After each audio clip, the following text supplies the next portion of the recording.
so prepare for wizardly combat. I want to show you a trick Mother showed me when you weren't around. And I'll not laugh or fast method to feel the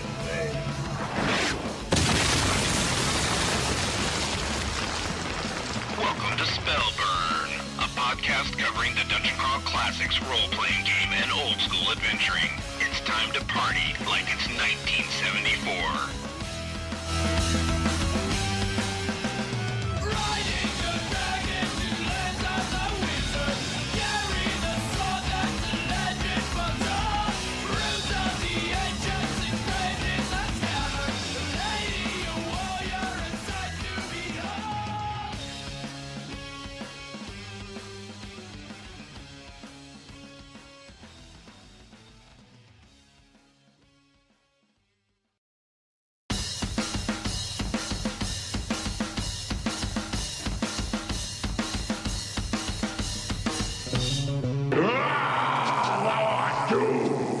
Release the princess so prepare for wizardly combat. I want to show you a trick Mother showed me when you weren't around. And I'll not laugh or fast method to feel the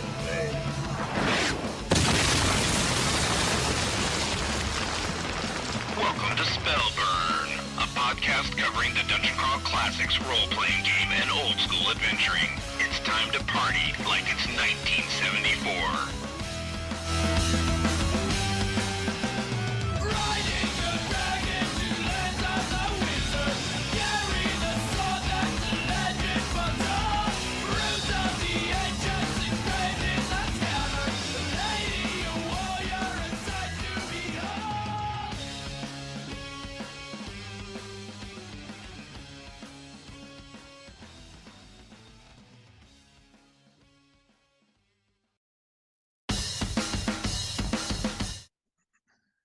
Hey, Spellburners! Welcome to another episode of Spellburn. Tonight, we have our special guest, David Fischer from Shinobi 27 Games, and we're going to talk about supernatural patrons, of course. So DCC codified supernatural patrons as something in between a game mechanic and a narrative device. The notion was fresh, novel, and perfectly aligned to the game's focus on Appendix N literature. Patrons are so good that the concept has worked its way into many other RPGs since. The cast of patrons and gods facilitates, a table's world building, and this unique quality of pieces on a chessboard and the more Kockian eternal struggle means that the more pieces you have, the better it is. So way back in 2013, Daniel Bishop, Paul Wolf, David Fischer, and Sean Connors collaborated to publish DCC RPG's first patron supplement, Angels, Daemons, and Beings Between. And the world has never been the same since. Of course, everyone recognizes Daniel and Paul, but David Fischer was the primary artist on that project and eventually took over as its main publisher. Under the name of Shinobi 27 Games, he has published a ton of other stuff, additional volumes of Angels, Daemons, and Beings Between, and has an upcoming project tonight that we will talk about. I'm thrilled to invoke David Fischer of Shinobi 27's Games, another first-time guest on Spellburn. Yay! Thank you, team. Very happy to be here. Yeah, I'm Judge James, and of course I have the usual cast of Judges J, Judge Jen. Hello, everyone. Glad to be back. And Judge Julian. Hello. And of course, David Fischer, man. It's I don't get to talk to you a ton, and I almost never get to talk to you in person. So this is a big thrill for me. Welcome to Spellburn. Thank you very much. All right, as usual. And overdue, of course. Way overdue. Absolutely. This is 2025 is the year we right all of our wrongs, our sins of omission, and make sure that some people that have never been on get on the show.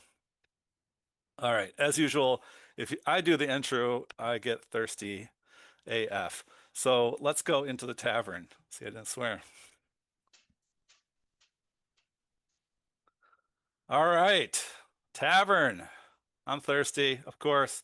Y'all are thirsty. Probably bored listening to me. What's up? What's up in your corner of the universe, Judge Jen? Oh, geez. Well, first off, thanks for covering for me last month. It has been a nonstop whirlwind with some gruesome details that I'm not going to get into. Suffice it to say, at this point, it is all Gen Con all the time. That Oh, is where baby. all the focus is. However, taking a few notes from last year, I've decided that I actually needed a little break. So I'm taking the first full week off of work that I've taken since November of 2023. And Excellent plan. Excellent plan. so hopefully I will be a better Jen once you see me in person. And I'm taking this time to do things like not answer my emails. So if you're looking for something from me pertaining to Gen Con, it might still get done this week, like on my own time, my own schedule, etc. I'll get there. Sit tight and know that you're taken care of. Yeah, it's always good Uh, to lower the existential sense of dread. you know, 70 hours a week is not sustainable. No way. That's all I'm gonna say. And sleep is my friend. I'm enjoying getting to know them again. But I also just got my COVID shot because I'm a real glutton. But Gen Con, dude, 70,000 people. That's a lot of freaking germs. So It's do what you coming can, for us. bolster yourselves, do what you can, hydrate. Remember, hydrate today for tomorrow. Yeah, all the good, healthy blah blah blahs that you can throw in there. And I am truly looking forward to it. And I know it's gonna be kind of hitting the ground at 100 miles an hour next week as we rev up for it. And then it will hopefully be blissfully quiet for the next 2 months. Good. Yeah. Well, best of luck to both of us. We'll both be there. Yeah. Julian, you are going to be missing absolutely the biggest year for DCC that we'll have had yet. And I mean, yeah, next year it can only get bigger and better with our 25th anniversary for Goodman Games. Oh my gosh. But I know, right? It's crazy. Other than that, yeah, really looking forward to having a chance to go back and take a look at some of the older pieces, like you said, from 2013. Yeah. Yeah. Seeing the ads in the very first printing too. I'm totally just nerding out over it. And David, it is a high honor to meet you. Thank you. Same. So Julian, since you're not attending to Gen Con, what have you been doing with yourself, and what will you be doing with yourself? Oh, well, I'm just about ready to fly Judge Jen out here because I've got a whole warehouse project I'd like her to help me with this week. And then Man. a bunch of editing I needed too as well. So we could split your time kind of half and half.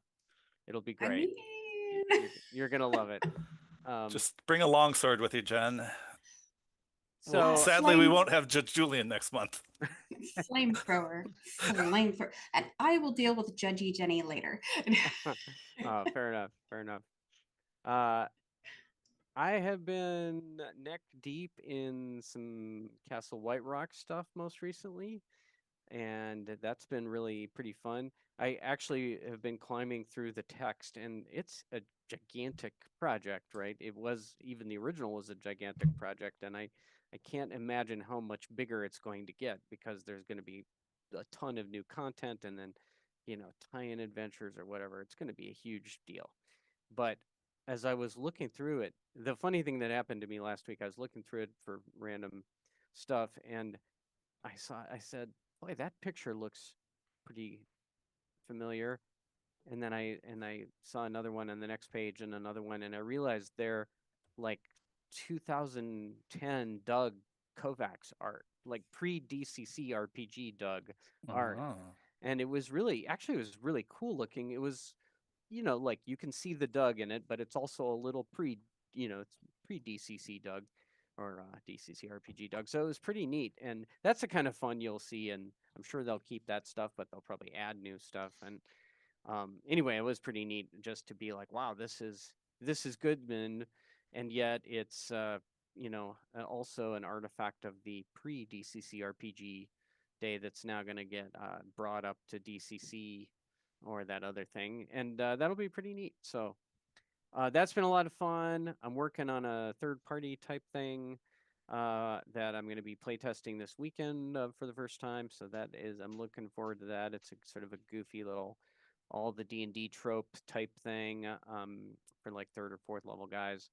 That'll be good times. And then Summer Nights Con, I'm running a couple horror games just to do some non-DCC stuff once in a while and keep my pencil sharpened. But I'm also running on Sunday, the 27th, my first run ever of A Miracle Was Framed, and looking forward to Another that. throwback.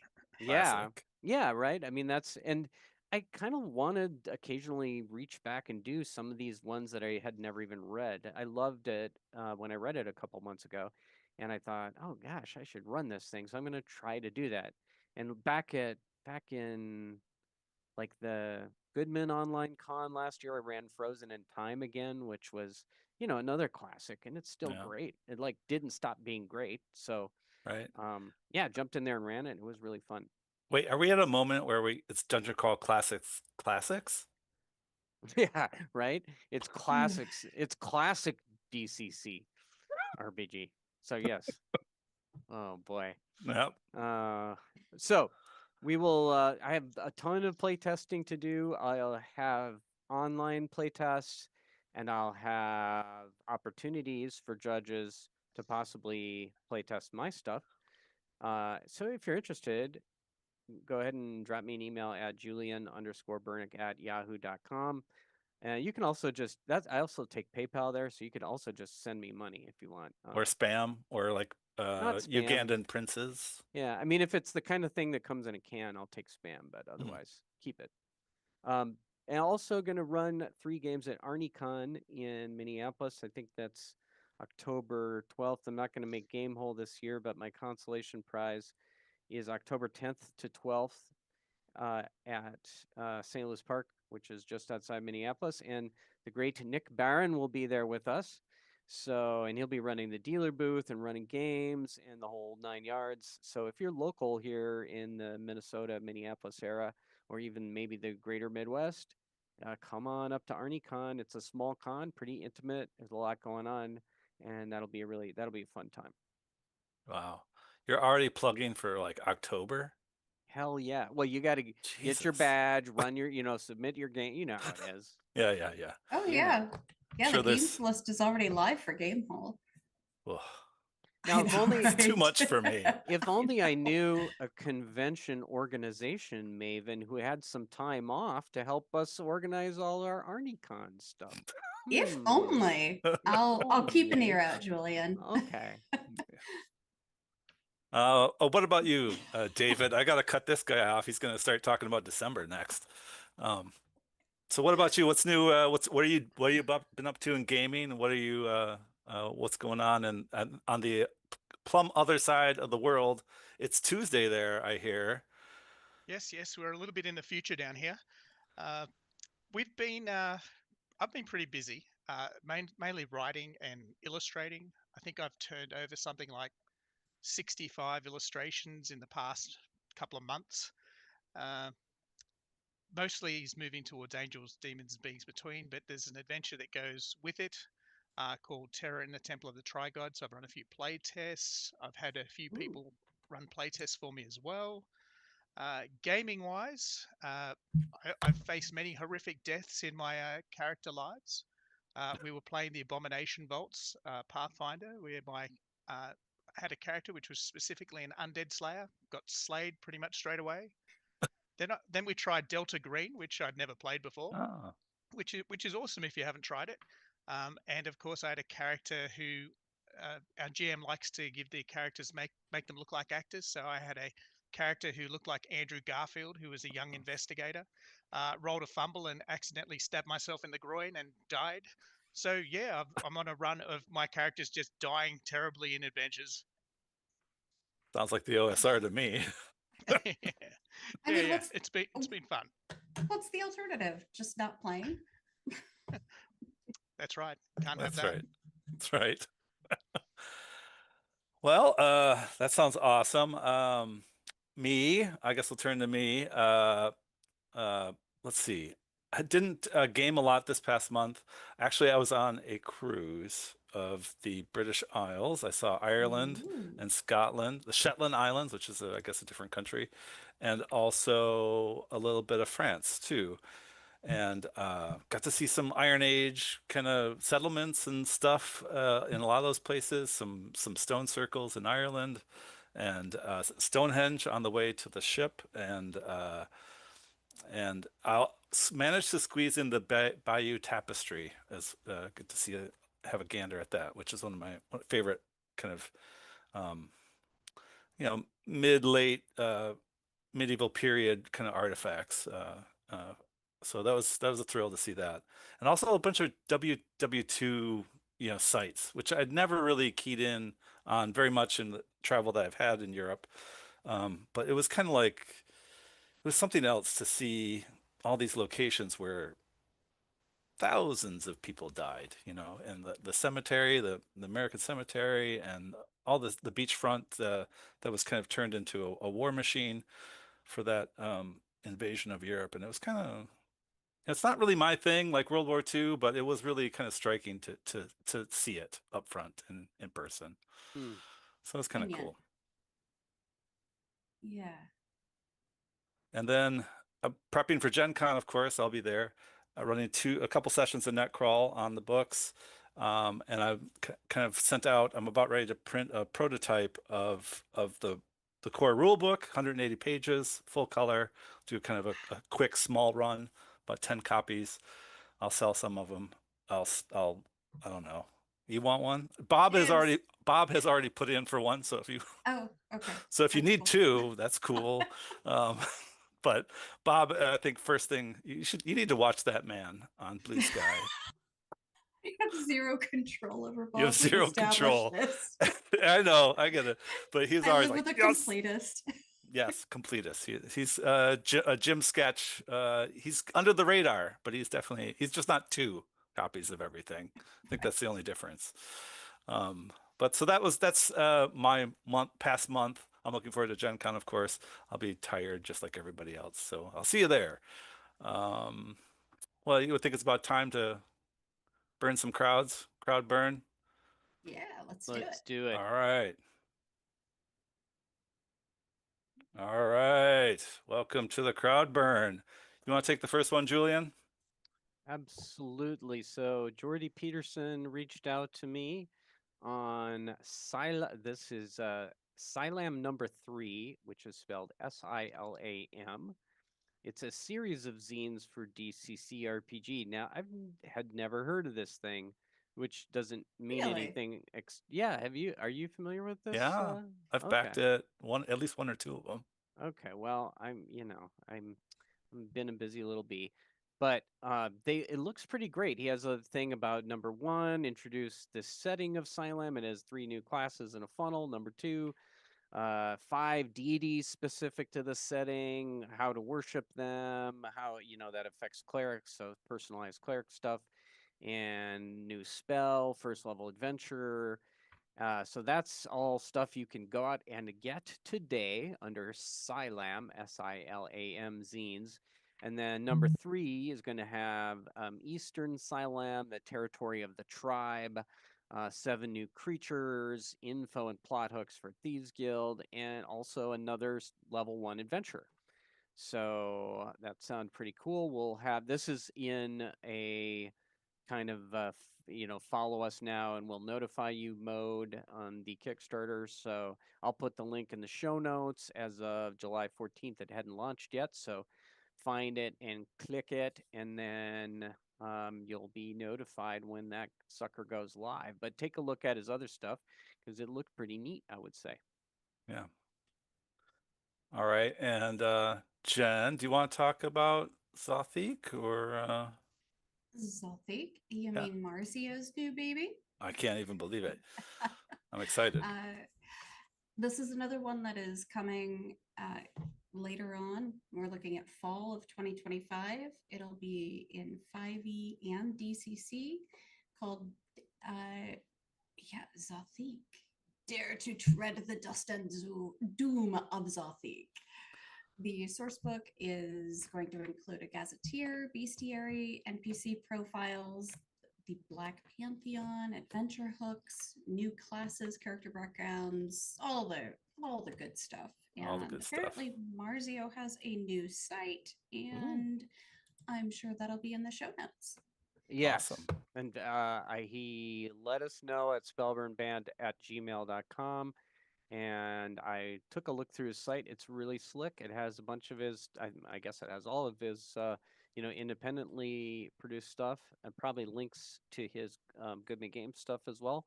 So definitely go out and take a look at that. That must be for Mars Press, right? Right. It's MARZ. MARZ Yeah. Press.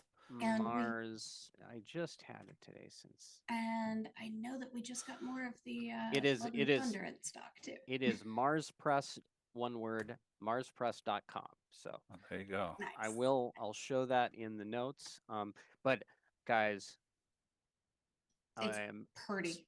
I'm so freaking out about Zothique. It's like Who wouldn't my be? favorite thing. Of course, it's Clark Ashton Smith. Yeah. And Can't believe it. Right. Yeah. And if anybody out there's going, huh, what? Clark Ashton Smith is one of the authors from the early 1900s that a lot of us feel was wrongfully left off of Appendix N. Exactly. Yes, It's in correspondence with Lovecraft and all the principal players of the 30s, and he's an amazing writer. Fantastic stories. The Zothic cycle is an amazing otherworldly kind of setting, not to be missed. This one is not to be missed. I would consider it Lovecraft meets Vance. Yeah, there's something to that. Yes. Yeah. There, even a dash of Conan in there, but or a dash of Liber. Sometimes it's a little library too, but I think he was a big influence on Vance. You can see that come through the style. There's a little bit of black humor in most of the stories too. In Like Vance, he used all the words that you could possibly use in the dictionary. He was not shy. And hey, Lovecraft made up plenty as well. That's true. If we're gonna throw stones. But I think he was, what I've read, purportedly he was an autodidact. He had basically taught himself everything, from just looking, first looking at a dictionary and then, I don't know. He's amazing. If you haven't read any Clark Ashton Smith, you absolutely should. And I'll just gotta say it, unlike Lovecraft and most of his ilk, he was actually a good poet. So okay, that's it. There you that's all I'm go. gonna say. And you should know. All right, let's see. I'll take this next one. Dynamaps. A big announcement for Dynamaps. Dynamaps will be at Gen Con at the Goodman Games booth in the dealer hall, but that's not the most important thing. Dynamaps is any nominated product. So you'll find the link in the show notes, and they're in the aid non-digital category for NEs. And so you have to go and vote for the NEs. All of us do. That's how it works. It's like popular acclaim is how you get. Speaking of sketches, There's a sketch. The sketches. So and it's a fantastic product. So go out there, go to the NE Awards -awards.com website and vote for Jim Sketch and Dynamaps so that they can take home the gold. And just to finish up Crowdburn, it's the last days on some previously mentioned crowdfunding campaigns. They've all funded, but they've got a day or two left, maybe a week. But old John Stewart's Mill from Witch Please and Matt Funk, that's out there on BackerKit. Days of Future Fairhaven for WHPA Fairhaven from John Hambone McGuire, that's also on BackerKit. And then Chain Sensor #1, Runation for Runation Pilgrimage, a zine to support Runation Pilgrimage, which is Don Stroud's mothership, grim medieval Warhammer clone. That's all also just recently funded, but last days on all of these. So if you haven't been to those and put your money down to support some really great people, you should. Absolutely. And we had those links in our last show notes for last month because we had talked through these in a little more length. But yeah, support all these guys. The good stuff all around. Enough said. And for your upcoming Crowdburn listeners and watchers and viewers, don't forget to email us at spellburnband@gmail.com and send me a link. Tell me a little about your project, when it goes live, and so on. And we'll throw you in our Crowdburn segment here. And most importantly, Jim Scatchy, owe me a beer. All right. So. No, me too. I want one. Okay. Well, you'll be there at Gen Con and I won't. Okay, so I'll get one totally. I'll get yours actually. I'll totally save There we it for go. you. Then you'll owe me one, which is also fine. All right. It'll work. All right. That's enough burning the crowds and their wallets. Let's go to Invoke, shall we? All right. This month we invoke David Fischer. This month I'm thrilled to invoke a mentor and a friend, David of Shinobi 27 Games.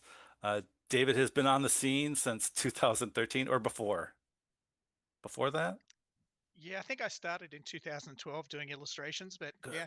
All right. I mean, like, if you want to talk about from the beginning, this is a man who's almost, as long-toothed as Doug Kovacs. So, of course, the third-party patron supplement, Angels, Demons, and Beings Between. Hopefully, you know that there's two of those, and there's going to be a third, which is what we're going to talk about some tonight. David has also released multiple adventures in his Mistwood setting, a dark fantasy, maybe grimdark? I don't know. We'll talk about it. Village on the edge of a deeply wooded swamp. There's trolls and there's witches and there's dangerous aquatic creatures awaiting the chance to kill your characters. But besides that, being a publisher and a writer, he's also an artist and fills his pages with not just words, but great art as well. Talk about a triple threat. Welcome. We, the judges, Jay of Spellburn, invoke thee, David Fischer. Welcome. Thanks so much, people. We had to Spellburn a lot since you're, as noted, in Australia. It was very painful. That's right. I was messaging earlier that I'm hoping that Australia's national broadband network is as good as they tell us it is.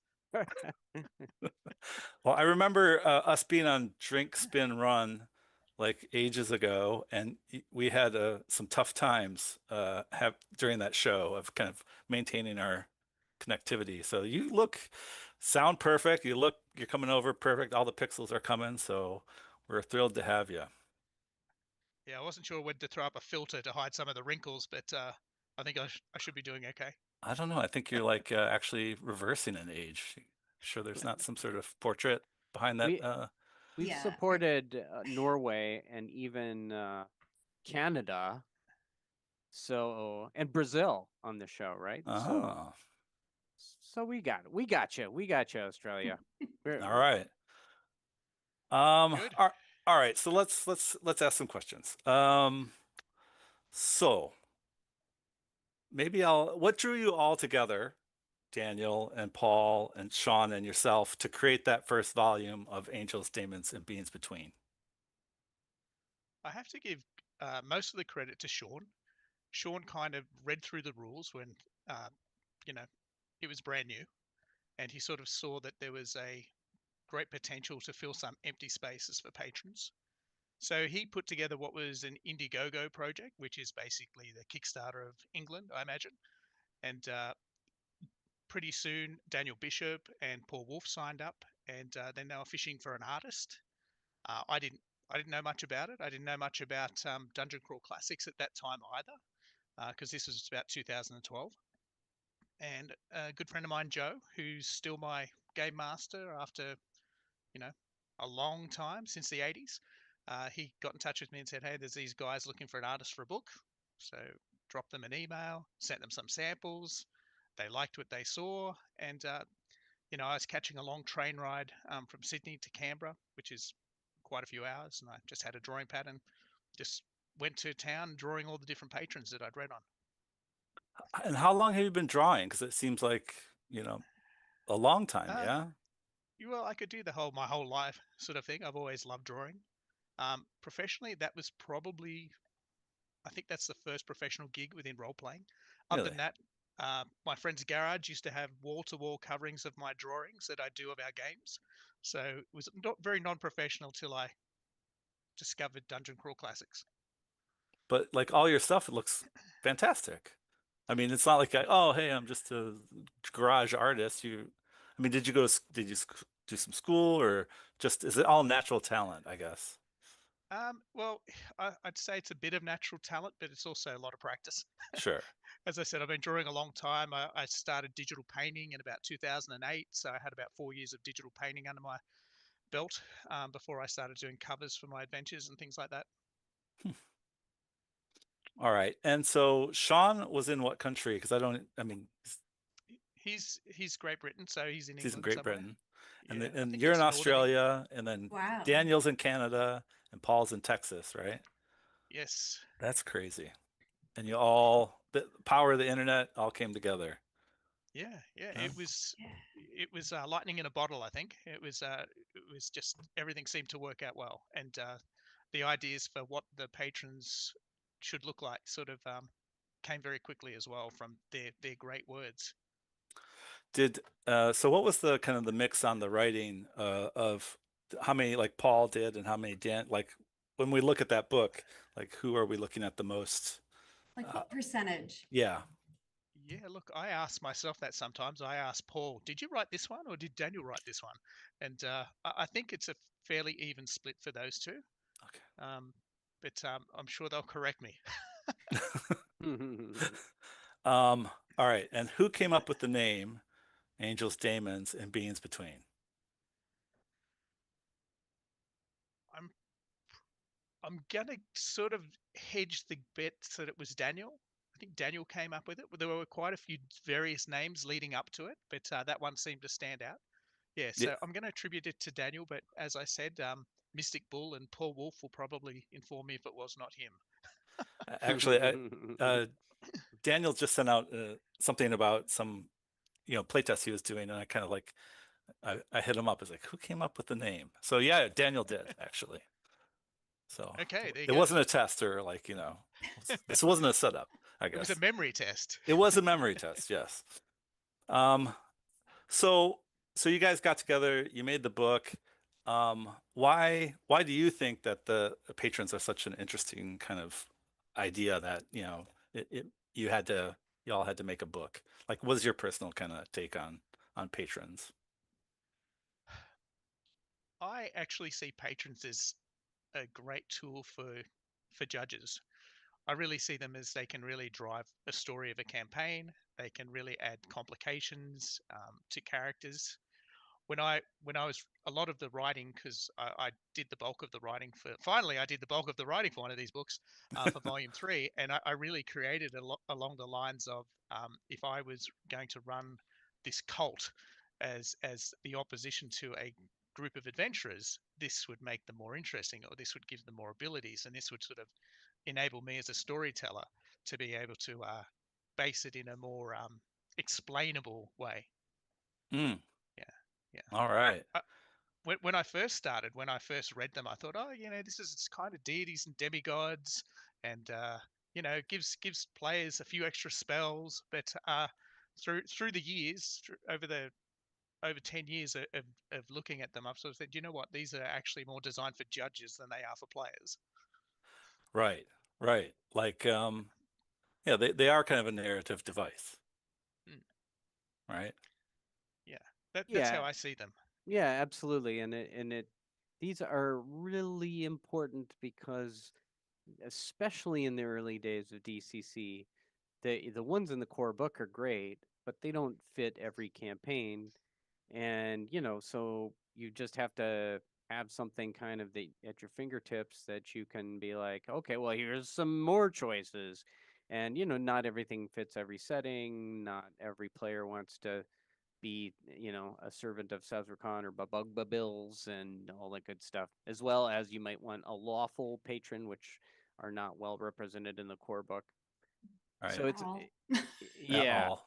Well, and maybe that in the literature that's maybe a little bit true to the original source material, but at the same time, this was a big deal. It's hard to I mean, I don't want to like just launch this out of a cannon, but it was a big deal at the time because there wasn't stuff like this, and it was really high quality stuff, and they put them. Maybe the best part is they put the info in Purple Sorcerer, so you had all these new options to actually generate some new patrons so that you're handing out stuff at a con that it's not just the same guys that everybody's played a billion times, which really is nice and keeps things fresh for the judge as well as the players. So it had a big impact, I think. More than it would today, although I'm certainly looking through the third volume here and I'm loving it.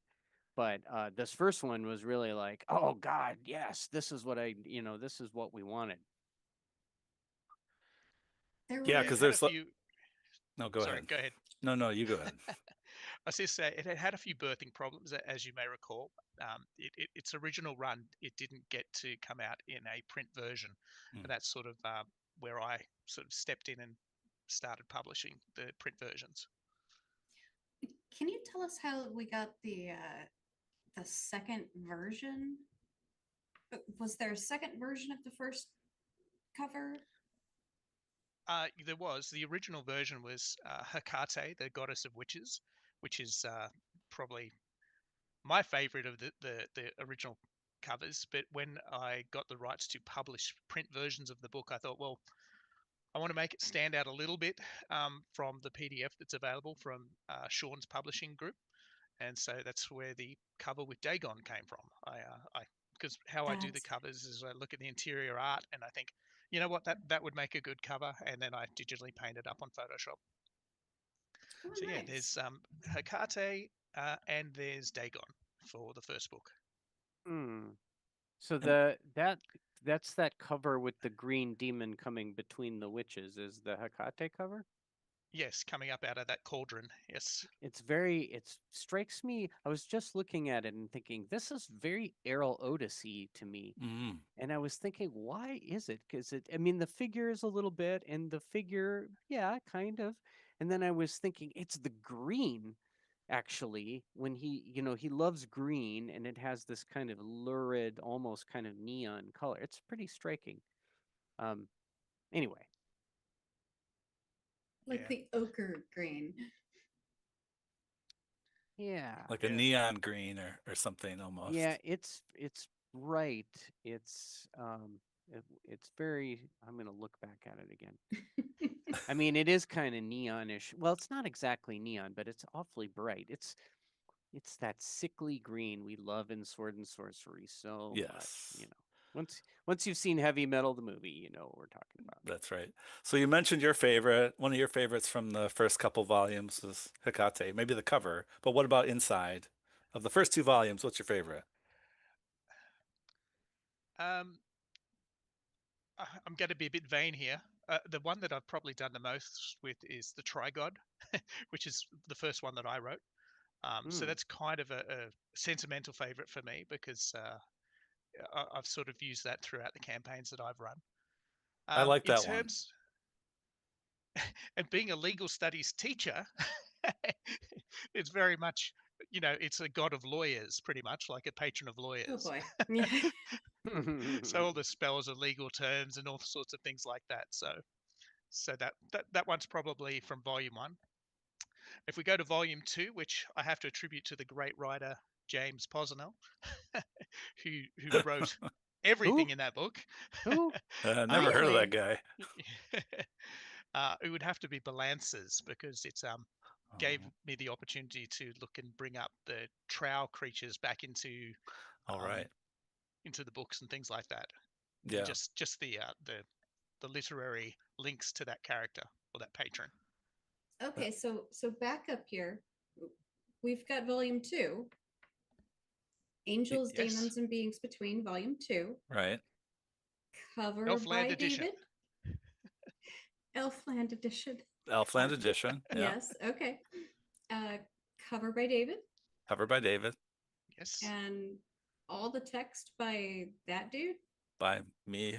Moi. That one. That yeah, guy. Okay. There it is. Okay. There's some And- backer patrons in the back. There's like 3 or 4 in the back that I didn't write, Yes. of course. But That's yes. but there's also the appendix of all this magic generation tables too, which is in support for a patron Yeah. in the book. And they're great. I somehow just never put it together that you were the primary behind that, James. That's fantastic. Well, again, it really is a pretty good aid because every elf starts life with a patron, no matter how much they suck. The elf, that is, they have to have a patron. So it's pretty good to actually have some choices besides The King of the Elfland. King of Elfland. Because I mean, okay, the first time you get him, it's good. So many stories. He's got so many stories at the table, though. The that second guy. time and the third time and You know what's really great about sat down, I was playing at Gary Con a couple of years ago. I was running Cats of Ratlu, and somebody took the elf, and I didn't print up a patron for it for whatever reason. And the guy who took the elf was like, I use one of the patrons out of your book? And I was like, what? It's like this kind of swoony moment where someone doesn't say, I want to be the king of Elfland or as my patron. And he picked like the best one, one of my favorite ones out of that book, which is Satanda, which if you know who Satanda is, he's Kakulan from Arya Gotcha. Smith. And so he like goes and he's kind of part Kakulan and part Tulkas from Lord of the Rings, Valar. So this kind of big, burly, wrestly, goes insane, all sorts of good stuff. So that's one of my favorite ones out of that book, out of the second volume. If I had to pick one out of the first volume, though, it would be the Arm of Vel. Oh yeah, Vendelrune. That thing is so weird and awesome. I was like, yeah, that's a good one. Yeah, that is pretty great, and it's even better for me when I was in Prague and I was in the church where they have a burnt severed arm relic hanging over the door in the church when you go in. You can't like touch it or anything, but once you've seen that, it kind of that the arm always makes me think of that. And I actually quite like that one, and I've used it in cons, but I remember like having to explain to a kid that it's just the arm and the patron is the arm, and I thought, I'm not sure if this is just exactly right for a con game where I don't know which player I'm going to get. But anyway, that can always be a problem, so that's not unique to that guy, but that's a pretty cool one. What about you? What's your favorite ones out of the first couple books? Myself? Yeah. The one I've used by far the most is Ptah Ungarath, Opener of the Way. And I don't know, and I don't remember ever asking anybody who would know, but I'm assuming this is Bishop's like Nyarlathotep clone. Yeah, I'd agree on that. Or somebody's Nyarlathotep clone anyway, but I always sort of assumed it was Daniel's. But it's he's a lot of fun, and I especially like this one. I do like whipping out in con games. There's the spell, the first level spell, Rend of the Veil, where it helps you see stuff that you can't normally be seen, but spell results involve like you can now suddenly see like creatures from beyond the void who are also there with you, and they are kind of haunting you and chasing you as you see them. And of course, there's luck checks and so on, or you get a save. You don't automatically have to fight those guys, but it can get ugly, and I've seen it escalate. And you just talk about how magic should be dangerous in DCC, and also one-off and interesting and unique. And this particular patron I think is great, and I love that.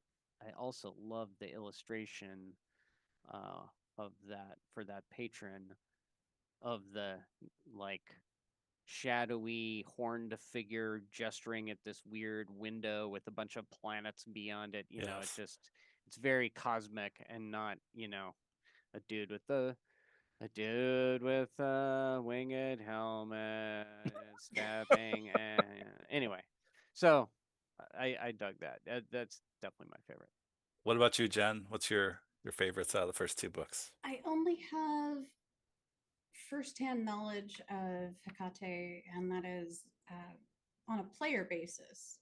I was a wee little judgeling back then, just sticking with my modules and all of my little handwritten stuff. And Bob was collecting everything DCC, and there was absolutely no way I could like absorb all of that at the same time. Now that I know how to do things like Sandbox, I would love to have the opportunity to dig into them and honestly pass them around like candy to every single player. I believe that every character should have the option to have a patron, not just Ooh, the yeah, spellcasters. of course. So, hello. Of course. But during the pandemic, when we had the Shutter Mountains game going, Joan Troyer had a witch with Hecate as her patron, and yeah, that was something. I loved how it was perfectly thematic to the setting and to the darkness of the deity, like patron / deity, whatever. Interchangeable. Yeah, very much so.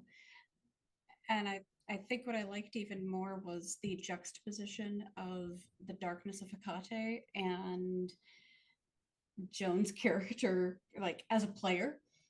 She's so not in that vein, and so it proved to be a really fun experience for everybody. Just some role playing, right? Like stepping out of your skin. Oh, definitely getting out of comfort zones. Yeah. It was fantastic. That's awesome. All right, well, that's the past. That's the past. Yes. Let's talk about the new one. So it's going to be on Kickstarter, is that right? Yes, very soon. And so this is volume 3, Macabre Minds, right? And let's see, there's a little bit of text here. The twisted delves into the twisted and transcendent, revealing 15 new patrons, 4 haunting demi-patrons from vampiric moths. That one's creepy. And gorgons to forest guardians, silver bears, hive mind fungi. These entities beckon to wizards, elves, cultists, and others willing to gamble with their soul. That's a good setup. Okay, which one is on the cover? That's Humbaba. Humbaba, which from memory, because I did research a few of these, is Persian mythology. Okay. Nice. Kind of like a druid nature god. Nice. Yeah. And we got Pazazu, right? That's kind of like a demon out of the... Yes, my favorite from first edition, actually. My favorite demon from first edition. Nice. And also there's I don't know how to pronounce it. One of the Medusas, Eurale, or... Yeah, it's... I just call it Uriel, but Uriel. it's I'm not Greek, so I'm probably saying it wrong. But she's from Greek mythology as well, as one of the sisters of Medusa. In fact, I was just going to say, Daniel Bishop did a monster write-up of that creature in one of Paul Wolf's Damn magazines, and I sort of had to approach Daniel and say, Daniel, I'm kind of going to retread on this ground, and I was thinking, can I use your monster stats for maybe the minions to pay homage? But yeah. Did he say yes, or did he say no? He said, let me see it. I sent it to him, and then I didn't hear anything back, so I took that as a yes. Sounds good to me. So you wrote most of this? we'll just gloss over that. You wrote most of this one, is that right? Did Paul Yes. write some of these, or Yes, like? yes. Paul wrote a few of those. I don't know them off by heart, um, but I do have the book in front of me. I mean, how Oh, far do you want me to go? yeah. Well, I mean, Who it's did your the show. Yeah. silicates? Is it silica? The silicates? Ah, yes, that was mine. That one of the It's funny things was beautiful. when you know, The Paul, bone devourers. Yeah. one of the inspirations in one of the appendix ends that I said that we need to explore is the like 1960s, 1970s hammer horror movies. Oh yeah. And Oh yeah. there's a particular one called Island of Terror, which basically those silicates are actually the monster from that island. So the illustration and the idea behind them came from that old horror movie. Oh, There's yeah. another patron. My personal favorite from this book that I wrote is I call it Malingira, but other people have said it's Malingera. But it's based on another old Hammer movie, which is called The Blood Beast Terror, which is about a vampiric moth. so Hmm. so a lot of the ideas, there's another one Paul wrote called Gorgonoth, which is basically a giant eyeball with tentacles, Oh and yeah. that's straight from one of those pulpy 1960s horror movies. You know what I thought of when I first saw it, and I don't know, but like the bottom of B4, the Lost City, like there's this kind of tentacly big single eye. Yeah, I can't remember the name of that creature that's at the bottom Mm. of the Lost City adventure.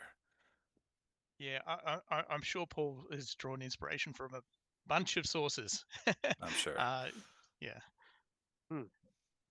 I yeah. love that. I love the drawing that goes with Garganoth because I'm I'm looking at it like, oh yeah, that's the most normal thing. It's like an eyeball with four tentacles. It's as big as a castle, Yeah, but and you can see you put a couple. I don't know if that was you, but there are a couple figures in the foreground, kind of waving at it, and it's gigantic. It's a great picture, and you don't stop and go, well, but how does it blink? Wait, how does it? But it doesn't. Doesn't. None of that matters. It's a None of that freaking. matters. It's the eyeball torn from a god, or a demon or something like that. That's looking for the rest of the body. Yeah, it's brilliant. It's quite good. Yeah. Don't tell Paul I said that. My son said to me about that picture. He goes, "Dad, why is he looking up and not looking at the people that are there to see it?" And I said, "Oh, they're beneath him." Yeah. Well, they're not the rest of his body, right? That's Of right. course. Indeed.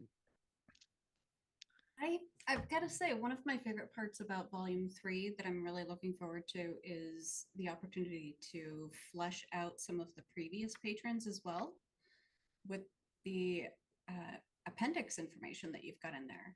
The rights, the symbols, vestments, and hooks. Yeah, one of the things I really wanted to do is because there are so many patrons in the books, I thought, well, I want these to be used.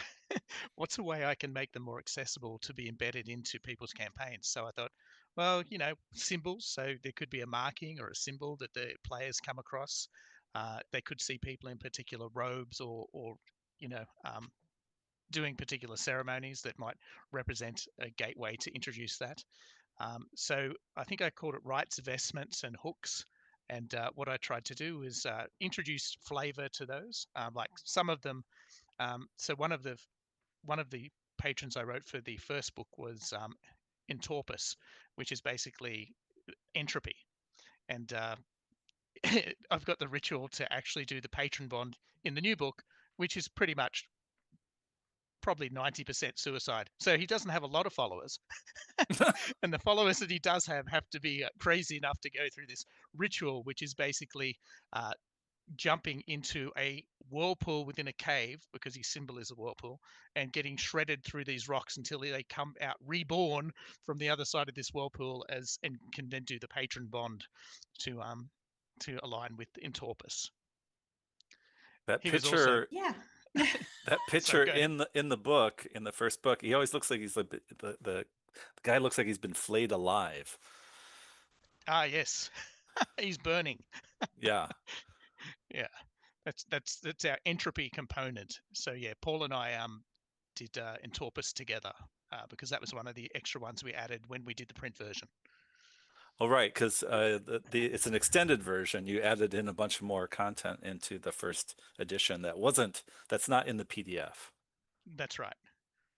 One of the things about the original version not getting a print version is getting the rights to publish it, because I always wanted to have it myself in print. Sean said, well, you can do it in print, but you need to keep the PDF reserved for him to sell. So the original volume one, it wasn't just called volume one. His version is just Angels, Demons, and Beings Between. It's only available as a PDF from him, and that's the original version. So when I said, well, I want to do a print version, I'll make it different. I'll change up the cover and I'll add some more material. And yeah, which included Trisdaeus and Entorpus, and I think we added some more. I can't remember. It's been a while. I feel like someone was it the squirrel one got in, or maybe it was the fairy godmother Yes, one or something. Molferet. Yeah. With that great spell, Weasel Ball, which is kind of fireball with the weasels. Yeah, I laughed my head off when I read that. That was Daniel's, and I was thinking, how am I going to draw that? And I just decided I'm just going to do it lots and lots of silhouettes of weasels.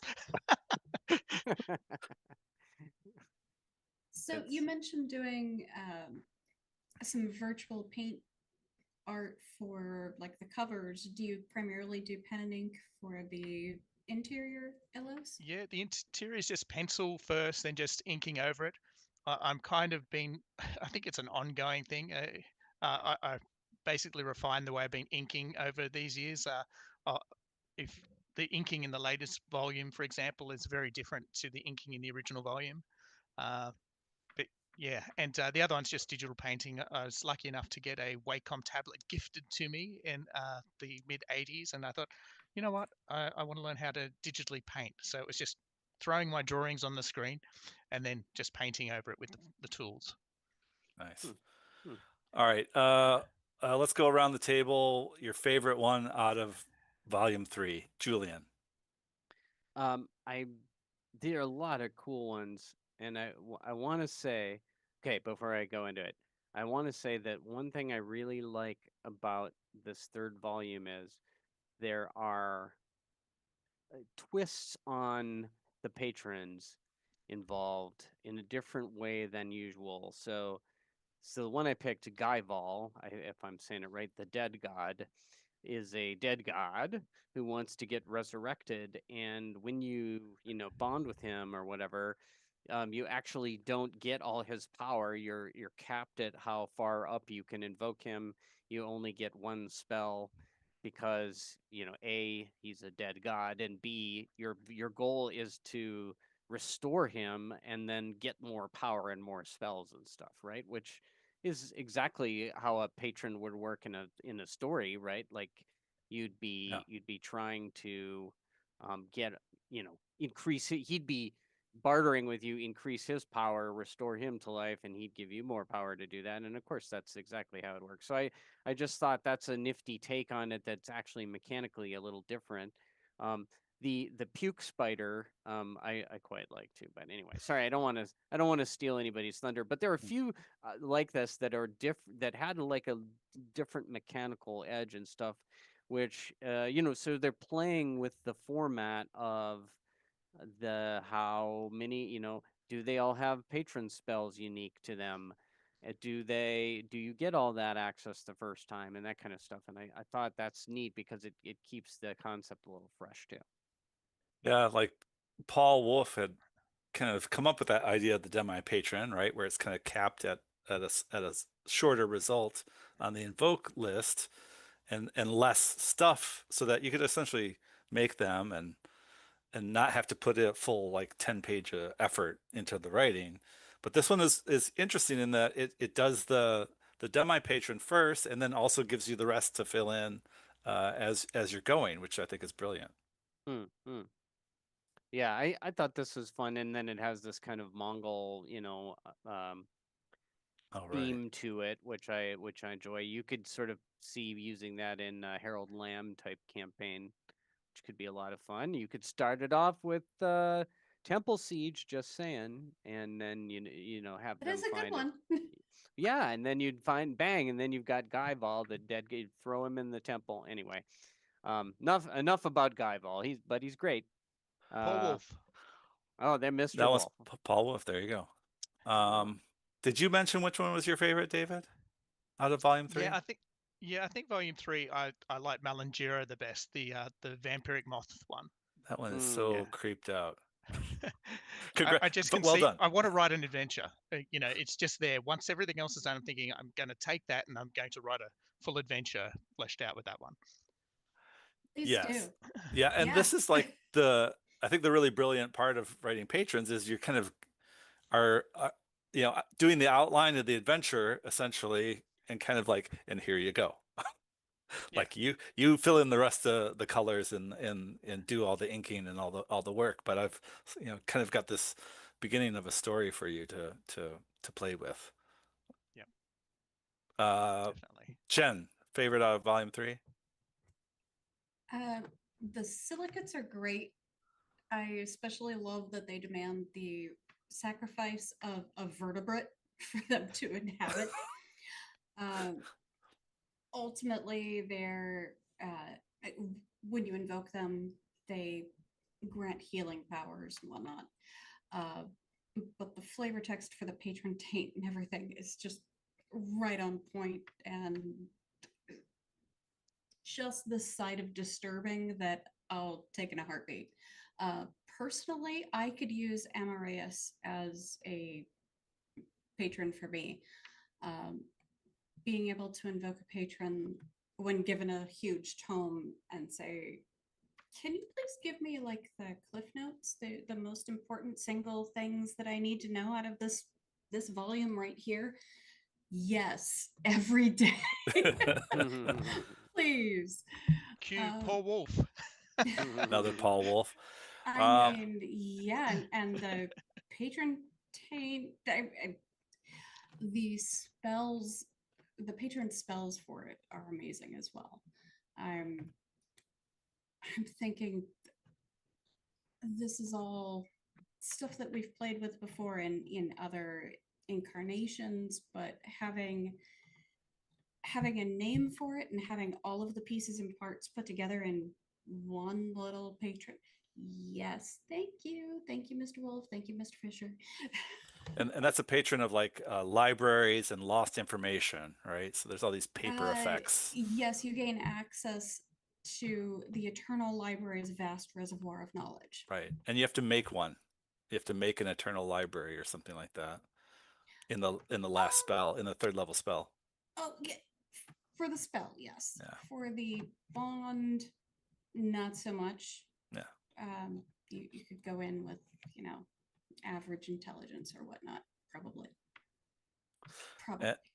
I'm gonna go with Grime, who's a silver bear, super lawful, but also has some really interesting mechanics. Has kind of like, it's kind of verging into a deity and using canticles as in addition to all the patron stuff. So he's got 3 spells. He's got all the things you expect, but he's also got this thing called, what's it called, the name of Grime or something like that. Like this kind of like, you can do this once in a while, only if you get a patron result, a patron bond result of 28 or higher, you can invoke this special effect, which kind of like starts me to think of like canticles and like closer to religion. Plus he's lawful and super weird about it. Because he's like, doesn't like other lawful beings. He's like so lawful he can't even like play with others. Wow. Yes. I really feel like I should have Paul here because that's 3 in a row. Good on you. Wow. I think I really value having Paul on this project. He's just an inspiration, I'll say, for writing. He's been at it a long time of making the patrons, right? He's been there since the beginning, and you really see some masterwork stuff coming out of him in this volume in particular. I was joking with him earlier. I said I've got to say during this podcast that I owe all to Mystic Bull and to Paul Wolf. I was joking, but now I'm thinking, wow, I do need to say that, and it has been said. Hey, Uh, Mystic Bull was the first third-party publisher that I actually worked with. So, Mm. yeah, huge props. Yeah, Uh, absolutely. All right, let's turn away from all the patron stuff. Let's talk about David some more in a different context. Let's talk about Mistwood. All right, Yeah. Mistwood is well. Why don't you tell us about Mistwood, David? Mistwood, the origins of Mistwood was just after I'd finished doing the illustrating on the original Angels, Demons, and Beings Between. I thought, you know what? I've, I've actually got a writing degree that I did at university that I've never used. But you know what?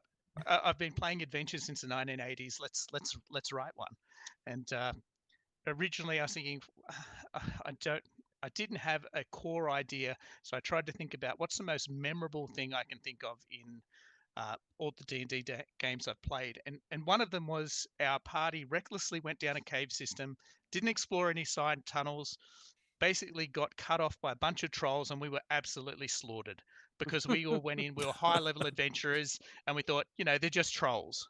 But of course, that was the whole thing about it. That, well, trolls are actually really powerful monsters. And what about if there was a town that was actually under siege by these? And it developed from there. I had to have to say that the name Mistwood actually came from Sean Connors. I originally called it the Trolls of Eastwood. No reference to Clint or anything like that, just because it was the eastern part of the map that I'd been making. Well, do you And feel lucky, punk? yeah, not with that many trolls. No. But when he saw that, he said, "No, that sounds too boring. How about Mistwood?" And I said, "Oh, that sounds good." Wasn't later. It wasn't until after I'd published it, I heard, "Do you know Disney has this setting called Mistwood?" And I thought, "Oh gosh, Eastwood." So, yeah, And you and, and you go on. no, tell us. I was just going to say, when I published it, I did all the art. I made a very great friendship with a cartographer called Brian Van Hunsel, who's worked on a lot of my books. He's just fantastic at doing maps, and yeah, got it out there, and it's still my best-selling product. So yeah, so I'm quite happy with it. And you followed it up with Curse of Mistwood as well. Yes, I didn't know where to go originally with it, but in the background of the first book, there's this coven of hags. And of course, they're Hakate worshippers. And basically, I tried to think of, well, how about if these hags weren't from this world but had oozed from an alternative land of hags and onto this world? And basically, Daniel and I wrote Curse together. And we had this, well, there's going to be something like a grand conjunction where these two worlds, these two dimensions come so close together that they start to bleed across. And then we thought of the idea, well, what if this is actually a cyclical thing where this world of hags continually invades these worlds and takes them over, and then that becomes the hag world. So they're like these parasitic hag creatures that go Wow. from world to world, taking over. And the idea behind the adventure is that the party has to prevent this event from happening, which is the hags coming into their world. Wow. And there was a third one. There was? There was a third one being written. I've written so much. I just wrote myself to a standstill where I said, I don't know how to do this. It's just so big, and I've written so much for it. It's in the back burner. It's one of those back burner ones that eventually I will get it done. But I think I was working with you a little bit on it, James, in terms of having a mass combat system, All right. because it's actually got a war scenario between the people and creatures on the player's world versus the invading troll So, hags. Yeah, right. So you got to have a big old system to take care of the final conflict. that's right. And Yeah. that system is somewhere out Some- there. somewhere. Um, and so there's a couple like we kind of we're talking about Mistwood, and my impression was some of the other adventures that you've written were in Mistwood too, but I guess they're not. So Revelation of Mulmo and Feast of the Preserver, those are kind of like they feel the same to me, but I could be just kind of thick-headed. Well, Revelation of Malmo was written by Daniel, and actually Malmo was one of the patrons that actually was traveled into the new edition Oh, of right. volume 1 because it wasn't originally there. And I think I was reading a lot of that back in those days when I was actually thinking about Trolls of Mistwood, how to write it. I have to take my hat off to Daniel because I was sending him drafts of Trolls of Mistwood and he was giving me great feedback, like, even some of the basic stuff, because it was the first adventure I'd written, like, no, has to be present tense, can't put that past tense, don't go through and delete all the word will. Yes. They're all Mm. imperatives. It's not they will, they might, it's they will. No, not they will. They Yeah. do it. They do it. If Yeah. then. Yeah. Yes, that's right. Not if, then they will. Yes. Yeah. So it was a steep learning curve, but great value to have my first project with those two writers.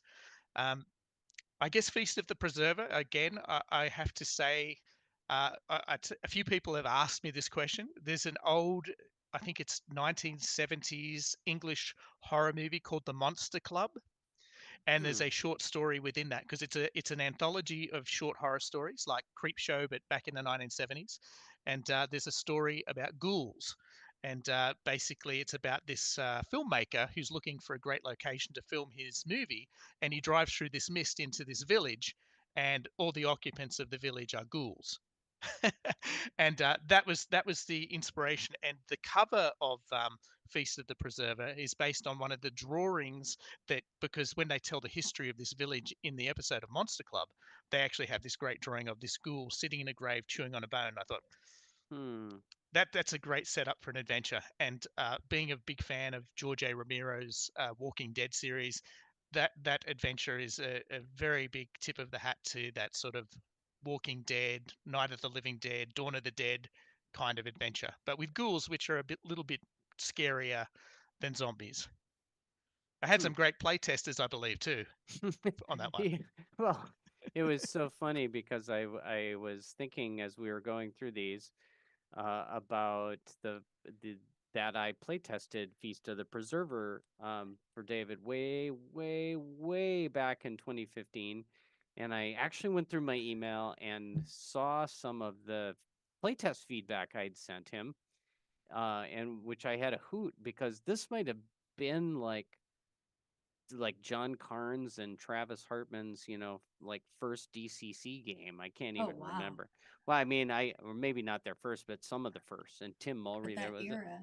a bunch of our local guys that they weren't in my first DCC campaign, so really like early going with those guys, and we had a lot of fun. I must have just answered a call on G Plus, David, or something like that. Yeah, I'd say so. Yeah, but it was great fun. And then to bring it all back full circle, it's right in the what's the guy's called in volume 3 here. You've got Scrimagi. Yes, Scrimmage. Well, I didn't think, Yes. in a football scrum. Okay, well, anyway. Yeah.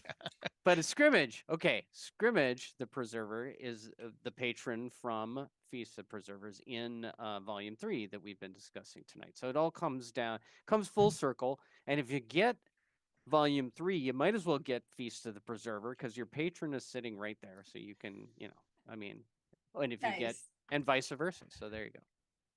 Yeah, this is what I mean by like it feels like all the stuff kind of hangs together really well that you've put out, in Shinobi 27. The only other Mistwood adventure is the one that got away, which was my backer kit from last year, and that's basically a 0-level tournament game that I wrote the first time, and it came with scorecards and maps and extra paraphernalia. It's a good one. That came up on our Facebook thread where we announced this episode, and somebody said, "Did David Fischer really have the audacity to name an adventure the one that got away and put a fisherman and the boat on the cover?" And I said, he was just angling for your comments, and No. so then it started, and it was Jeff Wallen and all those guys. It got really ugly, but. got out of hand. If you like punishment, you can go check it Oh, out. stop it. It was yeah. Yeah. Nice. All right. Yeah. I could say hook, I line, am and sinker. not participating. No. I do have a question for you, David. Yes. If I wanted to get my hands on one of these adventures, where would I go? They're on Drive-Through RPG. Okay. You can also get them from the Goodman game site. So they're readily out there. Physical The copies. only one that's hard to get, and I had this as part of that backer kit, is Feyhard, because Feyhard, and James and I talked about this. We had someone on Drive-Through RPG say that cover looks too much like the Die Hard poster, which is duh. So the Drive-Through RPG made us change the cover. So instead of putting the Bruce Willis character, I had to switch the character over to the Alan Rickman, and the Alan Rickman gnome, and that is the cover that's available. The ones that are harder to get is the Bruce Willis cover Feyhard. Wow. That's a bit of a collector's item, and I did a limited run of those for those people that backed the one that got away. So those people have them. And I was talking to Beckett Warren last year at UConn, and he's like, Weird Realms closed in Cleveland, and he's getting rid of all his stock, and he's like, hey, I have, all these copies of Feyhard Bruce Willis cover, so I have a few. People want one. Nice. Yes, I have some too. You just got to come to Australia, I guess. That's right. Well, I could post them to America, but the postal system between America and Australia seems to be not working very well lately. Plus tariffs. Plus expensive. Yes. All right. We're running long on the tooth, which I think was expected. You've got a lot of work, and it would be a shame not to cover as much of it as we could. But what's coming up in the future for you? Well, at present, I've got an adventure that's coming out with Angels, Demons, and Beings Between. It's called Terror in the Temple of the Trigod. And Julian, you'll be happy to know it's got Patar Ungarath is featured in that adventure. Yes. It's basically adventurers trapped in a snowy monastery whilst strange, weird alien stuff is happening. The biggest thing I'm working on at the moment is I was given the publishing rights to an old adventure book series. It wasn't so big in the States, but it was massive in Europe. It was the best-selling game books across Europe, which is called The Way of the Tiger, which is basically a fantasy setting where the protagonist is a ninja who comes from like his ninja island and has to do all these missions in a D&D fantasy. It was written by Mark Smith and Jamie Thompson back in the mid-'80s, so it's actually the 40th anniversary of it this year. Wow. And I'm adapting that into a Dungeon Crawl Classics campaign setting, new classes, a series of adventures running from 0 level to 5th level. It's got a Book of the Gods, which I've pretty much done. So I used the annual to create canticles and everything for 33 or so gods. And a friend of mine, Joe, who's a graphic designer, has drawn all the holy symbols. So everything is laid out for some of the books already. The settings, there's just so many locations, that's taking the bulk of my time. but that has been, I've been working on that since the beginning of 2024. So whilst I've been doing Angels, Demons, and Beings Between and the adventures, that's kind of the passion project that's happening in the background. And I'll have some more announcements about that soon. You've got some fans in the chat already. It has a massive European following. So The Way of the Tiger was republished in the early 2000s by a French publishing company. It's sort of that had a limited run. Then the rights sort of faded out. I was lucky enough that in the past I'd actually been in touch with the main author, Mark Smith, and I said, do you have the rights now? Do you think I could take them? And the exciting thing that I think for DCC is that I'm taking those adventure game books, those classic adventure game books, and I'm reprinting them with DCC mechanics. So it's going to be solo play, ninja, Dungeon Crawl Classics adventure. Wow. So that's what I'm looking forward to getting out there.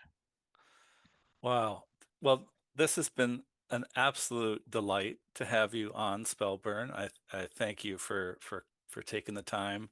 from the future and talking with us. That's right. It's a fairly nice day. I'm just letting you know when you catch up to us tomorrow. Thank you. In a couple, 2 or 3 days, but yeah, it'll be. So yeah, we'll get your weather in a while, but date wise, yeah. All right. It's yeah. been a pleasure, Again, guys. Thank you. Yeah. Thank you, David, and thanks for everything. I mean, you've been a pioneer on this stuff. It's fun. It's fun to look back, and it's fun to look at plowing into the future with a bunch of cool new stuff. And when is the Kickstarter? When do you think the Kickstarter is going to go live? Well, fingers crossed, because it takes 3 days for them to assess it and give feedback. At the moment, I'm just doing the video promo. Thankfully, my son is at university doing media production, so I've got him on board for that. So fairly soon, I'm hoping by the end of this week, I'll have at least putting it in to be reviewed.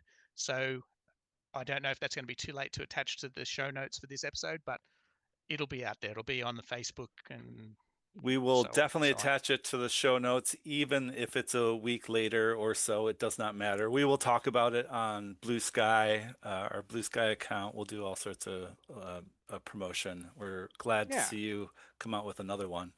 Absolutely. I'm going to wrap it up, kids. Okay, all right. So again, thanks to our guest, David Fischer, for coming onto the show. It was an absolute pleasure. DCC Day is this weekend on Saturday, July 19th. Also, another reminder for you kids, Spellburn is live streamed on the Goodman Games YouTube channel. If you're watching us right now in the chat, you already know that. But if you don't, its location is youtube.com/@GoodmanGames. That's not too hard. Come on, come and visit us while we do this live. You also get to see Julian mess up and stuff. It's great. So check us out for the next one. It'll be in August sometime. We don't know yet. But also much thanks to Glitter Wizard, Loot the Body, St. Karloff for permission to use their music. And as always, thanks to our patron AI Judge Jim for all the hosting and maintenance help, and Judge Bob Brinkman for all the help editing. And if you're listening to this and you find issues, let us know at spellburnband@gmail.com. Don't forget to send us some emails, because we didn't read any this week. Doesn't matter, because we had a nice show with Dave. And so this will also be posted, of course, on the spellburn.com site soon for all you audiophiles and podcaster types. And huge thanks to the no longer Twitch mistress, I guess, but the web mistress, Elena. Thank you. Yes, as always, Alana on the ones and twos. Yes, YouTube got us. YouTube got us. We settled this last time. Also, don't forget, if you got some crowdsourcing thing you want us to plug, send us an email. spellburnband@gmail.com. If there's something you'd like us to talk about, like, we tired of hearing us come up with ideas, send us an email. Maybe you'd like to maybe you got a guest you'd like us to interview. Tell us. Send us some emails. Or Julian loves rando emails. I do. So send him something weird. Yes. I do, Really especially does. from weird parts of the world that I've never heard from on Spellburn before. So there you go. This is reaching you in Indonesia or Tibet or I don't know, Estonia, or drop us a line. Some exotic locales. Okay, that's enough blathering on about why you should send us emails. I thank you all, and good night.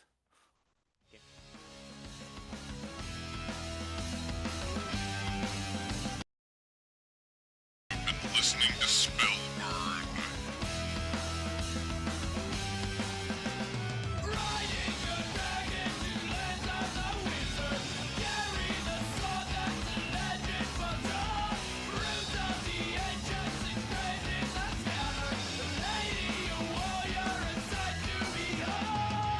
Our theme song has been graciously provided by Glitter Wizard.